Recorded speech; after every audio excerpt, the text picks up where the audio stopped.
بسم اللہ الرحمن الرحیم۔ حضور اکرم صلی اللہ علیہ وآلہ وسلم نے حضرت صدیق اکبر رضی اللہ تعالی عنہ کی معیت میں ہجرت مبارک کا سفر کا آغاز فرمایا تو پہلے 3 شب و روز آپ صلی اللہ علیہ وآلہ وسلم غار ثور میں تشریف فرما رہے۔ اسی دوران ہر روز جب شب کا اندھیرا گہرا ہو جاتا تو کثرتی بدن کے ایک خوبرو نوجوان حضور صلی اللہ علیہ وآلہ وسلم کی خدمت میں حاضر ہوتے اور قریش مکہ کے دن بھر کے تمام کارروائیوں سے آپ صلی اللہ علیہ وآلہ وسلم کو آگاہ کرتے اور پھر وہی غار میں سو جاتے۔ آخر شب میں چھپکے سے اٹھتے اور مکہ جا کر قریش میں گھل مل جاتے۔ یہ ایسا نازک موقع تھا کہ اگر مشرکین مکہ کو اس نوجوان پر مخبری کا ذرہ سا شبہ بھی ہو جاتا تو شاید وہ ان کو زندہ نہ چھوڑتے۔ یہ سعادت مند نوجوان جنہوں نے ہجرت کے موقع پر اپنی جان کو چھونکے میں ڈال کر نبی رحمت صلی اللہ علیہ وسلم کی اعانت و خدمت کی، حضرت ابوبکر صدیق رضی اللہ تعالیٰ عنہ کے لخت جگر حضرت عبداللہ رضی اللہ تعالیٰ عنہ تھے۔ ماں کا نام قتیلہ بنت عبدالعزیٰ تھا جو قبیلہ بنی عامر بن لوی سے تھی۔ وہ اسلام سے مشرف نہیں ہوئے اور اسی وجہ سے حضرت ابوبکر صدیق رضی اللہ تعالیٰ عنہ نے انہیں طلاق دے دی تھی۔ اہل سیر نے حضرت عبداللہ رضی اللہ تعالیٰ عنہ کے سال و ولادت کی تصریح نہیں کی، لیکن اس بات پر سب کے اتفاق ہے ہجرت نبی صلی اللہ علیہ وسلم کے وقت وہ نوجوان تھے اور شرف اسلام سے بہرور ہو چکے تھے۔ حضرت ابوبکر صدیق رضی اللہ تعالیٰ عنہ کے بڑے فرزند حضرت عبد الرحمن رضی اللہ تعالیٰ عنہ تو صلح حدیبیہ تک کفر و شرک کی بھولیوں میں بھٹکتے رہے، لیکن چھوٹے حضرت عبداللہ رضی اللہ تعالیٰ عنہ کو یہ سعادت نصیب ہوئی کہ اوائل بعثت میں ہی بعد توحید میں مخمور ہو گئے اور یوں سابق الاولین کی مقدس جماعت میں شمار ہوئے۔ وہ بڑے ہوشیار اور زود و فہم نوجوان تھے۔ ہجرت کے سفر پر روانہ ہونے سے پہلے حضرت ابوبکر صدیق رضی اللہ تعالیٰ عنہ نے انہیں تاکید فرمائی کہ وہ قریش کے ارادوں اور مشوروں سے انہیں برابر آگاہ کرتے رہیں۔ حضرت عبداللہ رضی اللہ تعالیٰ عنہ نے یہ خدمت بخوبی اپنے ذمہ لی اور اس کو بطریق احسن بڑی رازداری کے ساتھ نبھایا۔ وہ دن بھر مشرکین قریش کے منصوبوں کا کھوج لگایا کرتے اور رات کو غار ثور میں پہنچ کر تمام خبروں سے نبی کریم صلی اللہ علیہ وآلہ وسلم اور حضرت ابوبکر صدیق رضی اللہ تعالیٰ عنہ کو آگاہ کر دیتے اور پھر وہی سو جاتے۔ طلوع فجر سے پہلے اٹھ کھڑے ہو جاتے اور خاموشی سے مکہ واپس آ جاتے۔ ایک روایت میں ہے کہ وہ روزانہ رات کو حضور صلی اللہ علیہ وسلم اور اپنے والد ماجد کے لیے کھانا بھی ساتھ لے جاتے تھے۔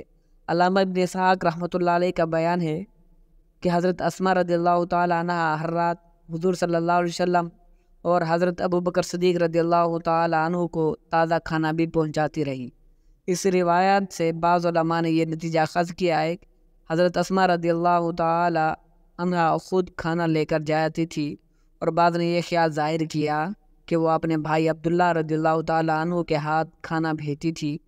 مدینہ منورہ پہنچنے کے کچھ عرصے بعد نبی رحمت صلی اللہ علیہ وسلم نے حضرت زید بن حارثہ رضی اللہ تعالیٰ عنہ اور حضرت ابو رافع رضی اللہ تعالیٰ عنہ کو مکہ بھیجا تاکہ وہ آپ صلی اللہ علیہ وسلم کے اہل و عیال اور متعلقین کو وہاں سے مدینہ منورہ لے آئیں۔ ان دونوں کے ساتھ حضرت ابوبکر صدیق رضی اللہ تعالیٰ عنہ نے عبداللہ بن اریقط کو اپنے فرزند عبداللہ رضی اللہ تعالیٰ عنہ کے نام خط دے کر بھیجا کہ وہ بھی اپنی سوتیلی والدہ ام رومان اور بہنوں حضرت اسماء اور حضرت عائشہ رضی اللہ تعالیٰ عنہ اجمعین کو مدینہ لے آئیں۔ چنانچہ حضرت زید بن حارثہ رضی اللہ تعالیٰ عنہ، ام المؤمنین حضرت سودہ رضی اللہ تعالیٰ عنہ، حضور صلی اللہ علیہ وسلم کی 2 صاحبزادیوں حضرت فاطمۃ الزہرا رضی اللہ تعالیٰ عنہ اور حضرت ام کلثوم رضی اللہ تعالیٰ عنہ کو اپنی اہلیہ حضرت ام یمن رضی اللہ تعالیٰ عنہ اور فرزند اسامہ رضی اللہ تعالیٰ عنہ کو لے آئے۔ حضرت عبداللہ رضی اللہ تعالیٰ عنہ، حضرت ام رومان، حضرت اسماء اور حضرت عائشہ صدیقہ رضی اللہ تعالیٰ عنہ اجمعین کو ساتھ لے کر مدینہ منورہ پہنچے۔ صحیح بخاری اور مسند ابو داود میں ہے، حضور صلی اللہ علیہ وسلم کے اہل و عیال مسجد نبی میں ملحق و نو تعمیر ہجروں میں فرش و کش ہوئے اور حضرت ابوبکر صدیق رضی اللہ تعالیٰ عنہ کے اہل و عیال نے بنو حارث بن خزرج کے محل میں حضرت حارثہ بن نعمان انصاری رضی اللہ تعالیٰ عنہ کے مکان میں قیام کیا۔ حضرت عبداللہ رضی اللہ تعالیٰ عنہ کی شادی جلیل القدر صحابی حضرت سعید بن زید رضی اللہ تعالیٰ عنہ کی ہمشیرہ عاتقہ بنت زید بن عمر بن نفیل سے ہوئی تھی۔ وہ شرف و صحابیہ سے بہرور تھے اور نہایت حسین و جمیل اور عاقلہ و فاضلہ خاتون تھی۔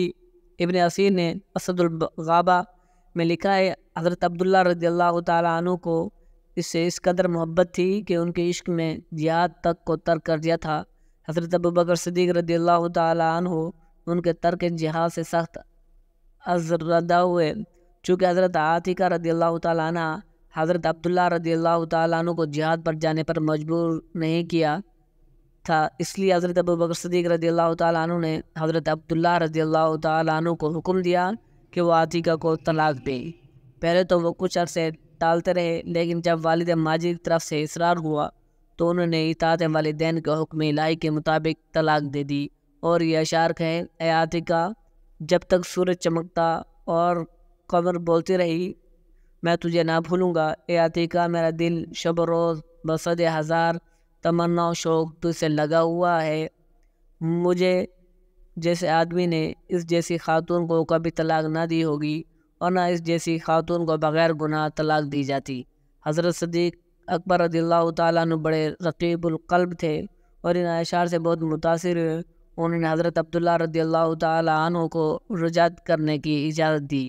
معلوم ہوتا ہے کہ یہ واقعہ فتح مکہ سے کچھ پہلے کا ہے، کیونکہ کئی ارباب سیر نے لکھا ہے حضرت عبداللہ رضی اللہ تعالیٰ عنہ نے فتح مکہ اور حنین و طائف کے غزوات میں شرکت کی۔ طائف کے محاصرے کے دوران میں ایک دن وہ دشمن کی طرف سے آنے والے ایک تیر سے سخت زخمی ہو گئے۔ اگرچہ یہ زخم بظاہر منمل ہو گیا، لیکن تیر کا زہر اندر ہی اندر کام کرتا رہا۔ چنانچہ آپ صلی اللہ علیہ وسلم کے وصال کے کچھ عرصے بعد شوال 11 ہجری میں زخم عود کر آیا اور اسی کے صدمے میں حضرت عبداللہ رضی اللہ تعالیٰ عنہ نے وفات پائی۔ انہوں نے اپنے پیچھے کوئی اولاد نہ چھوڑی۔ ایک روایت میں ہے کہ ایک چادر حضور صلی اللہ علیہ وسلم کی کفن مبارک سے بچ گئی تھی۔ حضرت عبداللہ رضی اللہ تعالیٰ عنہ کو اس کو 7 دینار دے کر بخیال تبرک اپنے کفن کے لیے خرید لیا تھا، لیکن جب ان کی وفات کا وقت قریب آیا تو انہوں نے وصیت کی، اب اس چادر میں مجھ کو نہ کفنانا، کیونکہ اس چادر میں کچھ بہتری ہوتی تو حضور صلی اللہ علیہ وسلم ضرور اس میں مدفون ہوتے۔ حضرت عبداللہ رضی اللہ تعالیٰ عنہ نماز جنازہ حضرت صدیق اکبر رضی اللہ تعالیٰ عنہ نے پڑھائی۔ حضرت عبد الرحمن بن ابو بکر، حضرت طلحہ بن عبداللہ، عبید اللہ، حضرت عمر فاروق رضی اللہ تعالیٰ عنہ مجمعین قبر میں اترے اور ظہر کی نماز کے بعد خلیفۃ الرسول کے لخت جگر کو سپرد خاک کر دیا گیا۔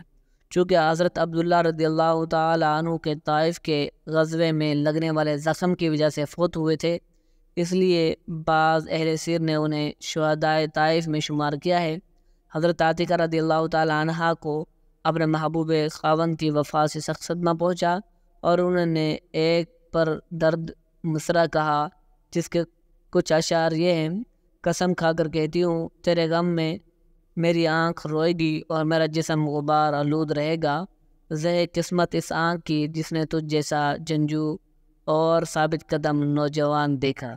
اللہ تعالیٰ سے دعا ہے کہ اس میں جو کوئی غلطی کوتاہی ہو گئی ہو اپنے فضل و کرم سے معاف فرمائے اور قبول فرمائے، آمین۔ جزاک اللہ۔